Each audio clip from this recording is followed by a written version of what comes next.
pada sisi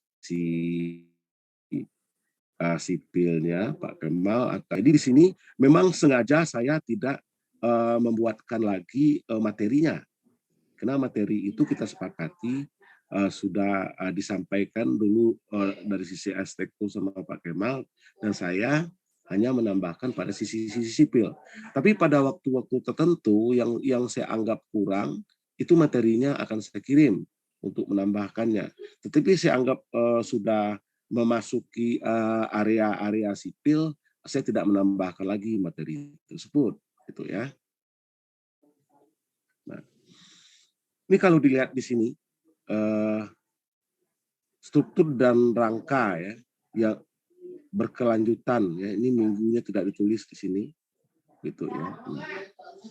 Ini pola konstruksi di sini ada pola rangka ya, pola rangka. Ini pada gambar 1 ini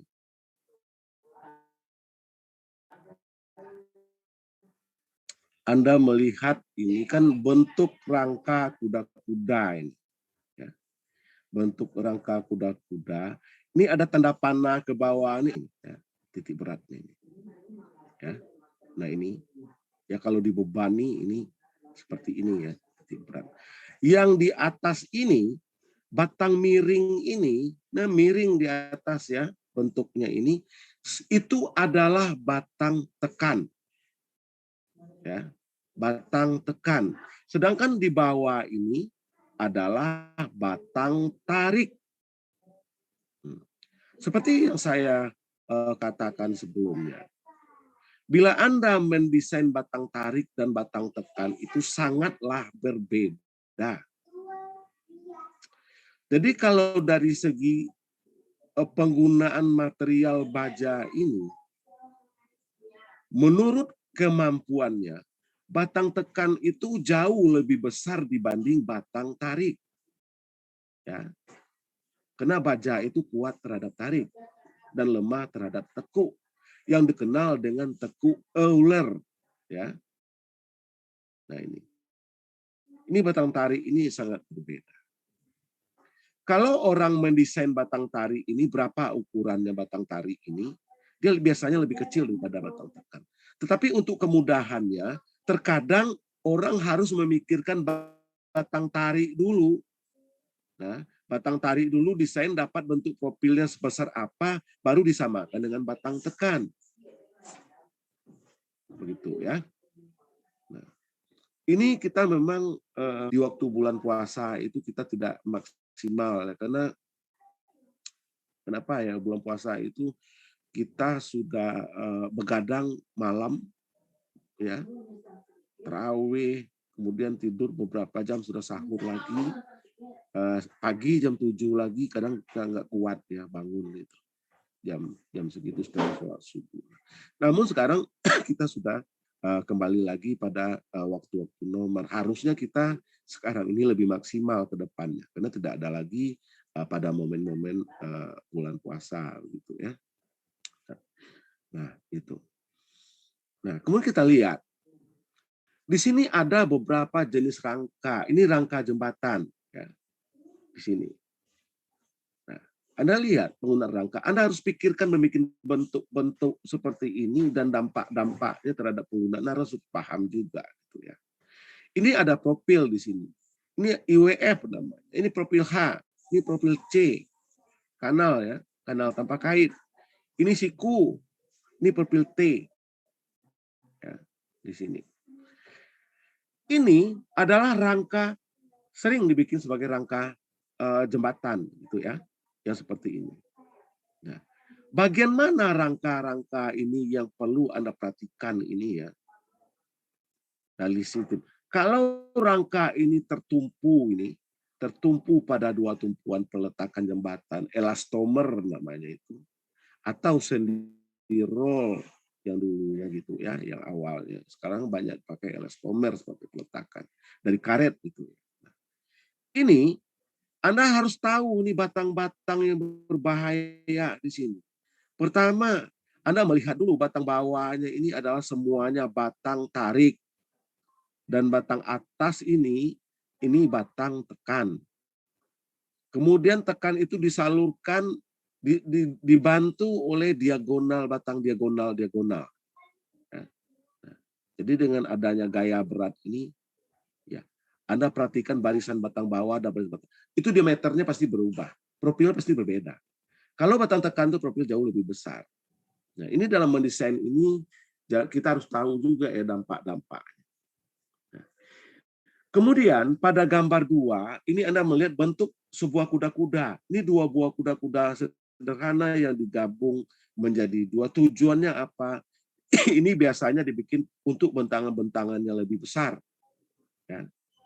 Yang lebih besar karena kalau setinggi ini kuda-kuda dibikin, ini biasanya ini tinggi, ini melebihi dari 3 meter ini. Tanpa ada batang seperti ini, kita langsung aja ini. Maksudnya ini tidak cukup kuat batang itu menahan tekuk. Kalaupun dibikin seperti itu membutuhkan profil jauh yang lebih besar, ya, profilnya. Dengan profil baja yang dipakai lebih besar, tentu biaya lebih mahal jatuhnya, ya. Karena bentuk kuda-kuda ini tinggi.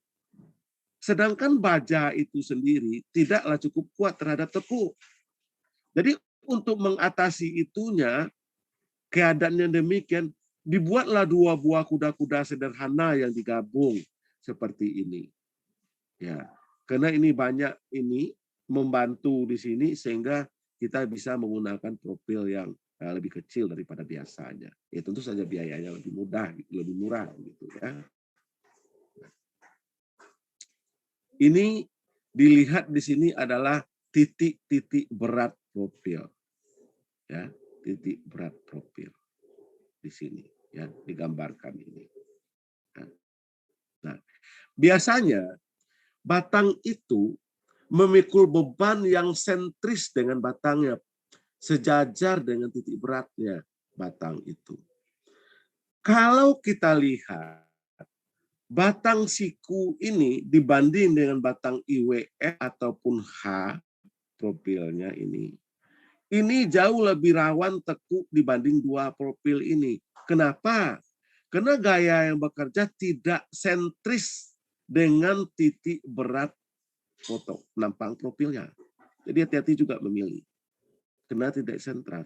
Sedangkan gaya batang itu hanya diperhitungkan terhadap tekan. Nah, kenapa ini dibilang profil ini jauh lebih rawan tekuk dibanding profil ini? Anda bisa lihat. Kalau di sini titik beratnya, sementara batang itu yang disambung dengan baut atau bilas adalah sisi ini. Mempunyai jarak ke titik beratnya sebesar CX. Jarak CX itu dikalikan dengan besaran gaya batang, tarik atau tekan akan menimbulkan momen. Momen itulah menyebabkan dia tekuk karena dia tidak sentris. Ya. Ini dipengaruhi oleh eksentrisitasnya. Jadi terkadang profil siku ini orang ganda akan menjadi 2, digabung ya. Ya, nah. Begitu maksudnya, ya.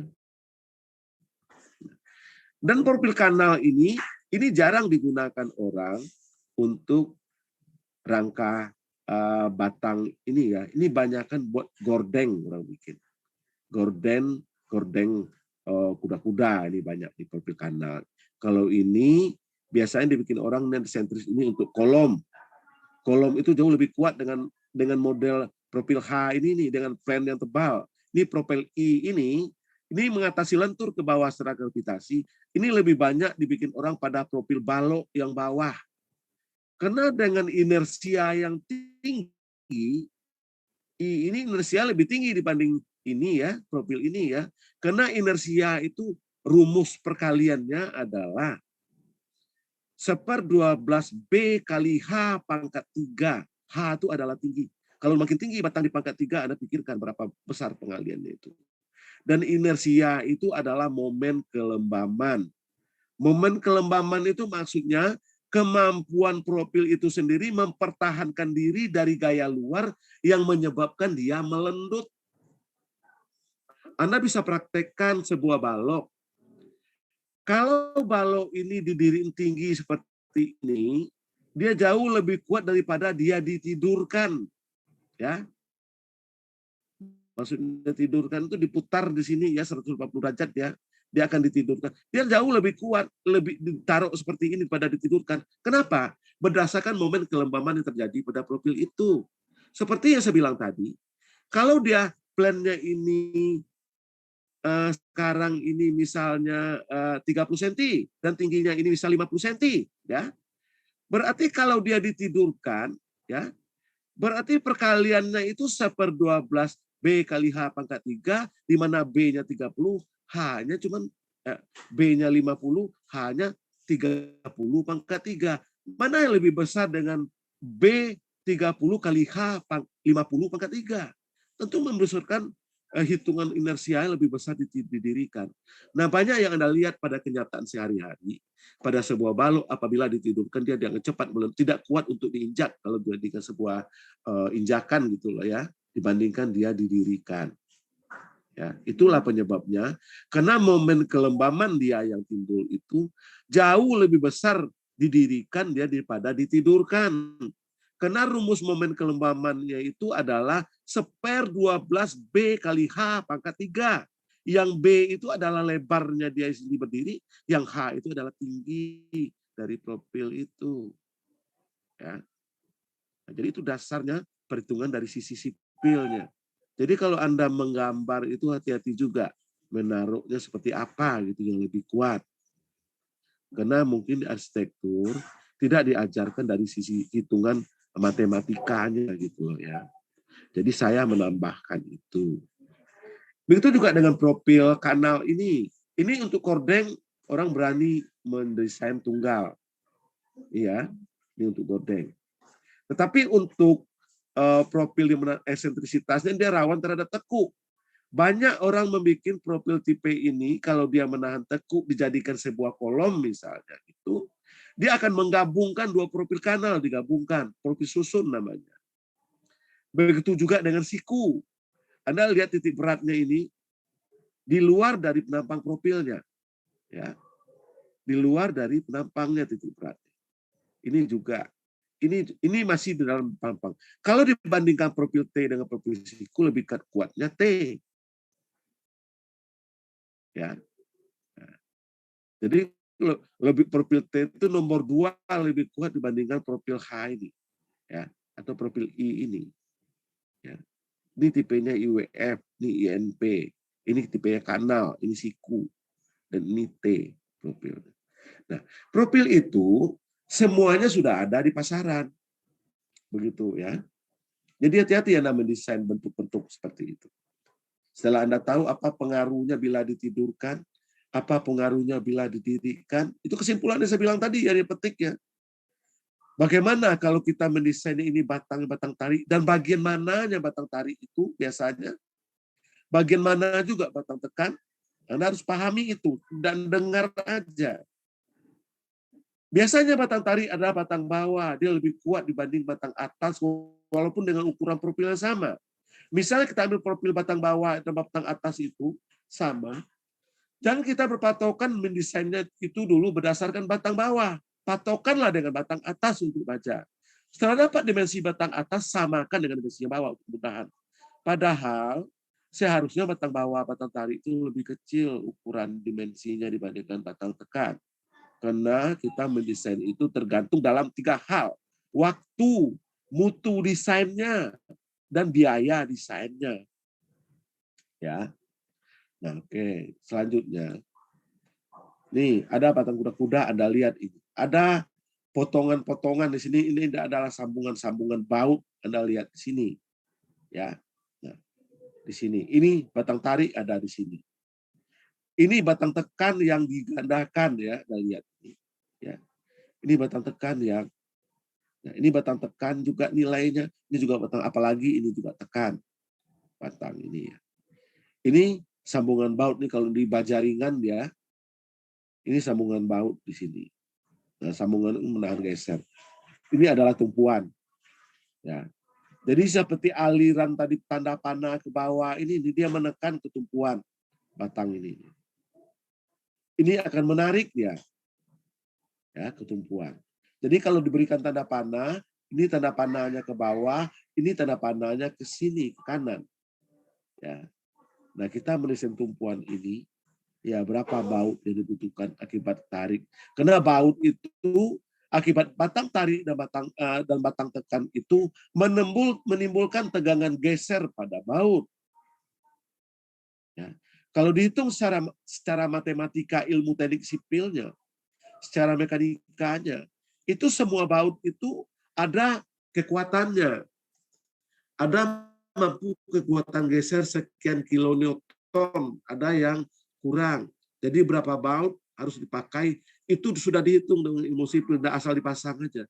2 baut, 3 baut, ya sesukupnya, enggak. Dihitung ya. Dihitungnya berdasarkan gaya batang tarik itu. Dalam mendesain ini, biasanya Anda dari struktur kira-kira juga mana yang mesti lebih besar penampangnya. Ini berapa jumlah. Jadi Anda belum bisa memutuskan berapa baut harus dibikin di sambungan ini. Anda tidak bisa memutuskan dari arsitektur. Yang memutuskan jumlah baut itu adalah sipilnya. Jadi Anda berkolaborasi dengan sipil. Anda bikin bentuk, dihitung sipil, baru ditentukan. Oh, di sambungan ini bautnya perlu 4. Di sini sambungan ini bautnya perlu 6. Plat kopel tebal sekian. Ya, itu Anda harus dari STU berkolaborasi dengan sipil. Karena ilmu kekhususannya struktur itu adalah sipil yang punya. Arsitektur hanya secara umum, ya. Makanya kita di kuliah ini memang sengaja saya dengan Pak Kemal menggabungkan, ya. Jangan Anda pandang enteng gitu ya. Digabungkan. Bagaimanapun Anda lulus dari arsitektur tidak bisa juga melakukan apapun tanpa bekerja sama dengan orang sipil. Di segi struktur, tidak bisa Anda lakukan sendiri. Kalaupun Anda lakukan, itu trial and error jatuhnya. Ya, seperti itu. Nah, jadi sangat pentinglah kita dua sisi itu saling memahami. Karena antara sipil dan arsitektur itu satu irisan memang ya, berbeda. Tetapi arsitektur dan sipil itu sesuatu yang tidak bisa dipisahkan, apalagi dalam konteks struktur-struktur dan kekuatan struktur. Seperti itu ya, dalam pelaksanaannya. Jangan Anda berpikir setelah Anda lulus, Anda bisa memegang semuanya, nonsen itu, tidak bisa. Tetap belan ya, itu Anda memang hebat mengalahkan sipil. Tapi sipil kehebatannya dengan struktur, detail, dan kekuatannya bisa dibikin atau tidak, itu memang tidak bisa diketahui. Arsitektur itu. Jadi dua hal yang saling membutuhkan, gitulah ya, intinya seperti itu. Dan selanjutnya, ya, ini saya bingung juga, nggak bisa digeser. Ada loading sebentar ya. Nah, gimana tadi? Kalau di loading ya dia.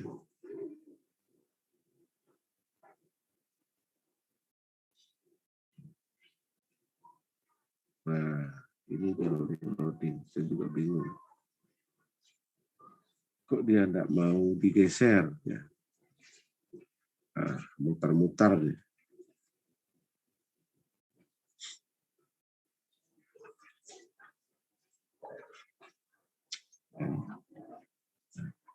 Dia mau digeser sedikit.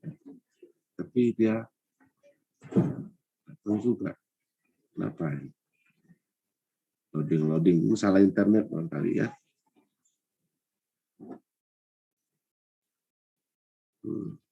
Nah. Kemudian Anda juga melihat ini adalah sambungan baut ya di sini ya, ini jumlahnya Anda dihitung ada gambar lagi. Anda perlu memperhatikan di sini dari batang ini ya. Ini kalau dihitung dengan rinci ini sudah ketahui, kalau saya ini sudah hafal sangat ya. Ini batang tarik ini semua nih. Ya, batang tarik ini sambungan pada plat kopel seperti ini. Ini jumlah baut ini dihitung orang sipil dulu, terus Anda gambar kembali ya baut ini. Ini ada plat penyambung di sini. Ini batang tekan di atas. Ya. Ya. Nah, ini batang tekan semuanya ini. Ini juga termasuk tekan. Ini tekan, ya.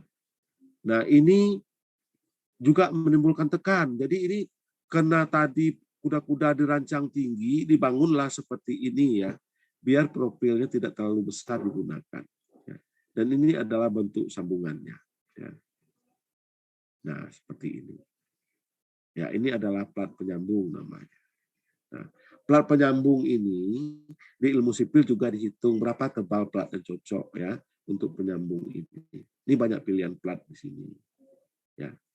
Nah, biasanya ini batang ini kalau dibikin banyak seperti ini rangkanya dengan besi siku pun bisa. Karena dia tekuknya itu bisa ditahan dengan batang yang banyak didistribusi gitu ya ke banyak batang. Berbeda kalau dibikin bentuk kuda-kudanya hanya sederhana saja, itu mungkin membutuhkan profil yang lebih besar ya untuk kuat ya. Nah, kemudian ya Anda melihat rangka macam-macam rangka di sini. Ini biasa ini rangka ini ada yang banyak dibikin di jembatan ya. Ini ya rangka ini. Bentuknya di jembatan. Ada juga orang untuk penghematan juga dibikin bentuk rangka ini di balok ya. Bikin balok dengan sistem ini ada juga untuk penghematan gitu. Ini bentuknya seperti ini. Ya. Ini batang diagonal. Nah, kalau gaya batang-batang simetris ini dihitung setengahnya saja ini ya. Setengahnya sama ya. Nah, sistemnya apa namanya tadi penyambungan dan ini prinsip-prinsip dasarnya seperti yang saya bilang tadi. Batang tarik semuanya tekan, batang atas semuanya tekan, batang bawah semuanya tarik, batang diagonal ini tergantung ya. Ini ada kombinasi, ada sebagian ketumpuan ini dia tertekan ke tengahnya bisa-bisa suatu saat jadi tarik gitu ya. Tapi sistem batang diagonal ini lebih berfungsi sebagai prinsipnya seperti bracing gitu ya, memperkuat saja. Namun batang-batang yang bekerja yang lebih utama ini adalah batang vertikal dan batang horizontal ya, pada rangka sistem ini. Biasanya gaya batang yang dipikul oleh diagonal ini tidaklah terlalu besar ya dibandingkan batang vertikal dan batang horizontal ini ya. Biasanya seperti itu ya, yang diagonal. Karena dia berfungsi sebagai bracing memperkuat yang lainnya. Nah, kemudian Anda juga melihat ini sambungan ya. Ini sambungan ini pada baja balok ini. Ya, di sini. Anda melihat di sini adanya penebalan di sini. Ini namanya fold ya, penebalan ini. Penebalan ini yang dimaksud di sini, kenapa ini mesti ditambah di sini penebalannya? Tidak satu rangka. Jadi maksudnya ada. Karena di sini, kalau dihitung di sini, peletakan sini, gaya tumpuan, gaya geser sangatlah besar. Kalau gaya gesernya besar di sini, tentu yang menahan geser adalah baut. Ya, baut yang menahan geser di situ. Bila disambungkan dengan baut, dengan banyaknya pemasangan baut, dengan profil yang sebesar ini tentu tak bisa. Tak bisa memasangkan baut, harus diberikan penebalan bawahnya. Sehingga ada bagian profil yang bisa dipasangkan bautnya di sini. Jadi ini perlu baut yang banyak. Tetapi kalau gesernya kecil dengan beban yang sedikit tidak seberapa, tidak perlu juga dibikin baut seperti ini. Di samping itu, bila rangka ditumpu seperti ini, profil baja ini dia akan menimbulkan momen, ya, momen yang besar. Ya. Dengan momen yang besar menjadikan lendutan yang besar. Ya. Dengan penambahan baut yang ini akan mengurangi lendutan yang terjadi. Ya. Kalau di samping tadi kita mendesain bentuk geser dengan baut yang banyak, di samping tempat menyantolkan bautnya itu berguna, dengan kebutuhan geser. Karena bautnya bisa bilang tadi, setiap baut itu mempunyai daya mampu gesernya berapa. Itu ada tabel hitungannya. Kalau misalnya perletakan itu di sini tumpuan ini ada 5 ton, di sini 5 ton. Kita ambil masang baut itu 12 biji dibagi dengan 5 ton dibagi 12 biji baut. 6 kiri, 6 kanan. Jadi satu baut itu mampu menahan geser berapa gitu. Jadi perhitungannya seperti itu. Ya. Jadi tujuannya seperti itu dalam menggambar bentuk-bentuk ini. Kenapa harus begini? Alasannya apa gitu ya. Di situ arsitektur juga memikirkan bagaimana pula bentuk baut yang dengan estetikanya yang bagus ya. Kadang arsitektur ya itulah kepintaran arsitektur gitu ya. Nah, ini Anda juga bentuk sambungannya seperti apa. Tentunya detail arsitektur mesti lebih paham bentuknya seperti apa, bautnya seperti apa. Tidak hanya bentuk. Maksud membuat bentuk itu juga harus tahu gitu ya. Ya, maksudnya itu untuk apa? Tidak hanya bentuk.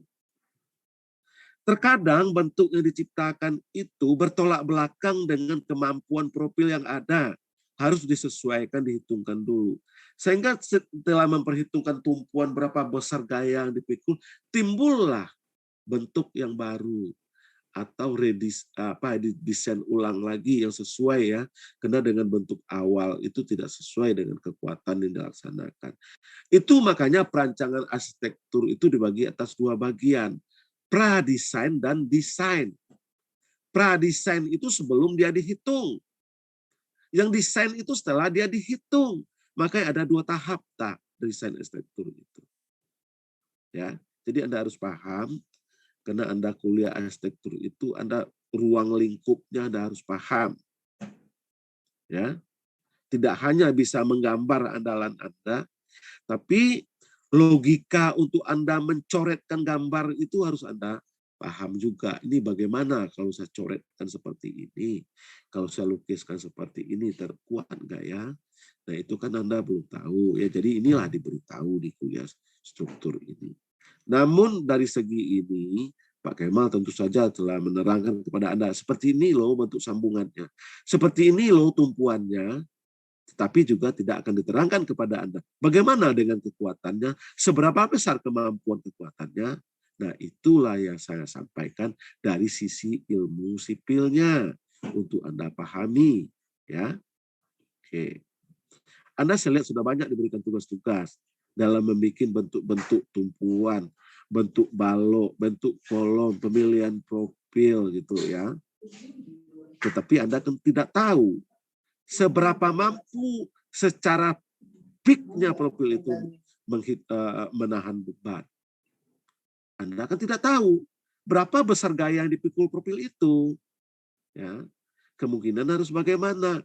Jadi perkiraan secara umum itu Anda harus pahami ya. Itulah yang ini Anda lihat sambungan. Sambungan pada kaki kuda-kuda ya. Anda lihat ini ada pasangan baut di sini. Ya. Ini ada 2 baut katanya di sini, ini ada 3, ini ada plat di sini ya. Plat ini sebagai dari torsi ini plat kopel namanya ini ya. Bikin plat. Kenapa harus plat? Anda harus tahu. Ini disambung di sini baut. Apakah baut ini harus 2, harus 3 seperti ini setiap Anda bikin gambar? Tidak, jangan Anda salah kaprah ya. Kebetulan dicontohkan di gambar ini 3 baut. Kemudian Anda membentuk model yang lain, apakah harus juga 3 baut seperti gambar itu? Tidak. Dihitung dulu. Mungkin juga cukup 3 baut di sini atau 2 baut di sini. Tetapi juga mungkin kurang. Juga mungkin lebih. Tergantung berapa gaya yang ada di rangka ini menahan tumpuan. Gaya tumpuan di sini ini yang dihitung ke jumlah baut, berapa jumlah baut harus dipakai. Karena gaya tumpuan itu adalah geser ya, nilainya terhadap baut. Jadi didistribusi kepada jumlah baut. Berapa jumlah baut yang digambar di sini tergantung berapa besar gaya tumpuan yang ada di sini. Ya. Jadi prinsipnya itu. Begitu juga di sini di puncak kuda-kuda. Ya.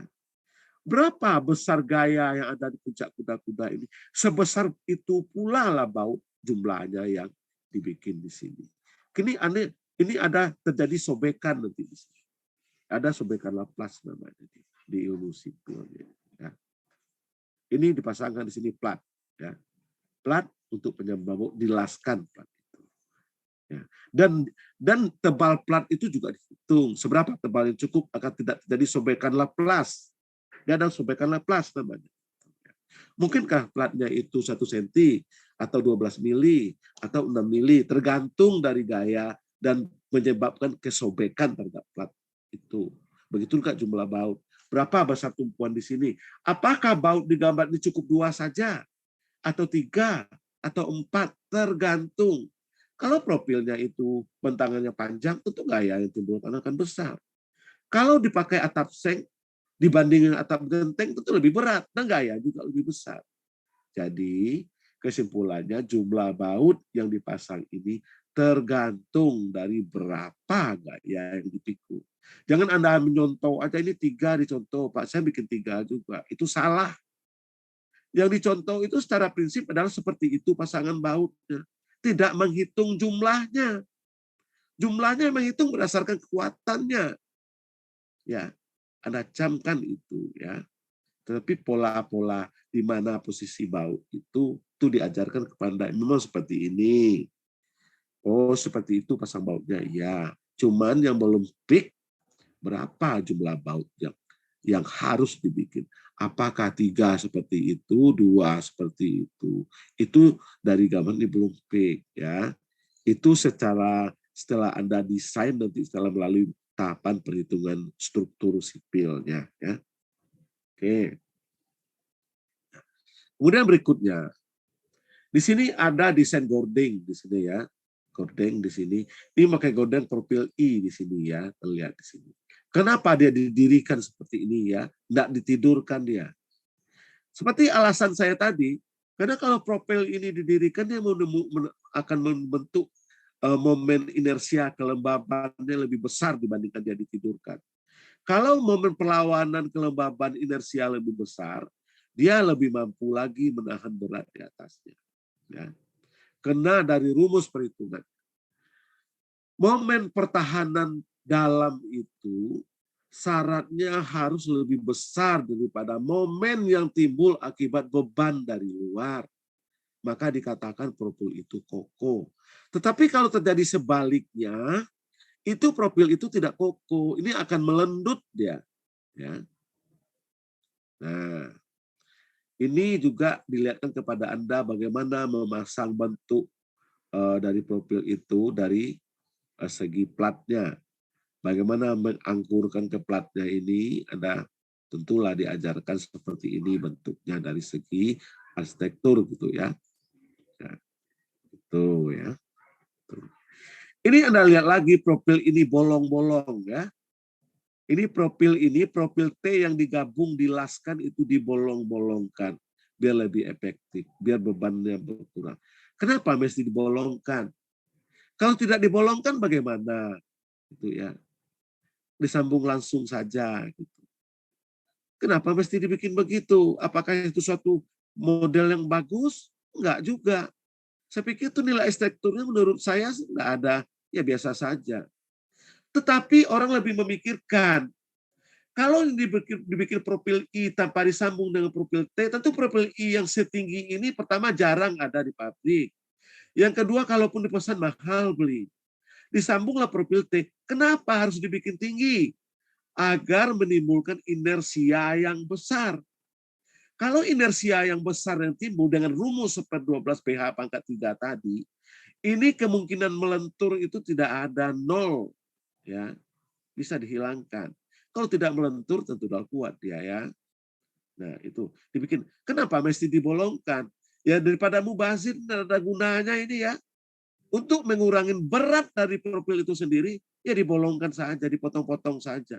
Diambil secukupnya, yang penting dia menempel menjadi bentuk profil I yang tinggi. Tetapi kalau tidak dibolongkan, boleh juga. Pertama, tetapi dia juga berat profil juga makin lebih besar. Kalau profil beratnya makin lebih besar, tapi dia tidak memantul terhadap kekuatan, ini nggak dikurangin saja, dibolongin. Apakah dilobangin bulat atau dibentuk kotak seperti itu. Ya, biasanya dibikin dengan las. Profil yang jadi seperti ini tidak ada. Ini 2 profil T yang digabung di las. Ya. Dan ini plan atasnya ini plan T, bawah juga plan T digabung menjadi profil I yang tinggi. Itu direkayasa. Ya. Oke, Anda lihat profil bangunan ini. Nah, Anda lihat di sini, ini suatu alternatif di sini. Dia membuat bentuk balok dengan profilnya rangka. Itu lebih hemat. Ya, ini balok. Kalau ini dibikin dengan profil INP, boleh, tidak salah. Tentu saja lebih mahal.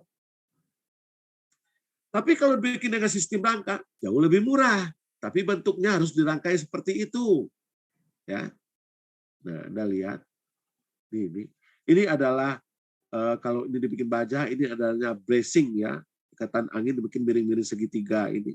Ini maksudnya bukan buat estetika gitu loh ya, tapi perkuatan nih segitiga segitu. Biar bracingnya ada menahan berat di atasnya. Ya, ya, di bracingnya bentuknya miring pada rangka ini. Anda lihat pada kuda-kuda ini, kuda-kuda profil WF. Nah, kalau kuda-kuda profil WF ini sambungan diperhitungkan ada 3 di sini. Sisi sini, dan sisi sini.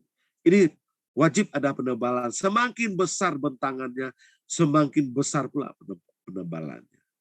Pada standar balok, itu penebalan itu terjadi pada daerah momen negatif namanya. Pada titik plastis. Biasanya penebalan balok di sini ini dibandingkan bentangannya ini biasanya diambil 1/4 dari bentangan ujung penebalan diambil ke pinggir. Kalau tertumpu dia ya. Kalau di sini Anda lihat tumpuannya di sini di atas bertemu dia 1/4 perkiraannya ini penebalan ini di sini. Ya. Dan berapa tebalnya itu dihitung berdasarkan berapa buah bau yang harus dicantolkan di situ. Ya, begitu. Dengan gaya geser perhitungannya itu ya. Nah, Anda lihat. Terus ada lagi modelnya ini. Nah, Anda lihat ini. Model kuda-kuda ini batang tekannya ini digandakannya jadi 2. Menggapit batang diagonal. Ya. Batang diagonal ini penguat ya. Dan dasar perhitungannya ini dari batang tekannya itu dulu, baru dihitung batang bawahnya. Biasanya kalau bikin batang tekan ini di batang bawahnya diambil disamakan dengan batang tekan untuk kemudahan gitu ya. Ya udah aman itu. Tetapi paling tidak sebenarnya harusnya batang atas ini jauh lebih besar daripada batang tarik yang bawah ya. Kalau kuda-kudanya seperti ini, kuda-kuda ya. Inilah detailnya ya. Nah, mungkin dari keterangan saya berdasarkan bahan kuliah dari yang terakhir dari Pak Kemal sampaikan ini, sedemikian ya ulasannya dari sisi ilmu sipilnya. Dan Anda boleh bertanya apapun terkait baja kepada saya saat ini. Walaupun materinya di luar ini, silakan Anda bertanya. Ya, karena tentu saja soal UTS sudah disetor Pak Kemal, ya, dan Anda jangan ada keraguan lagi. Ada yang bertanya, silakan.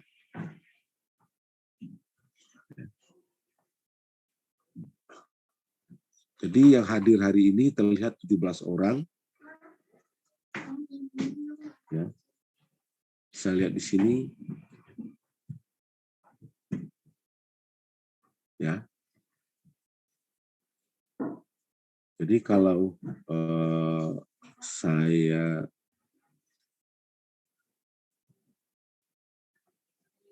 terlihat yang aktif 17 orang ya. Saya akan inilah yang saya jumlah. Kalau saya nanti mempertimbangkan nilai Anda dengan setoran dengan rundingkan dengan Pak Kemal ya yang masuk ke saya. Oke, ada yang bertanya? Silakan ya.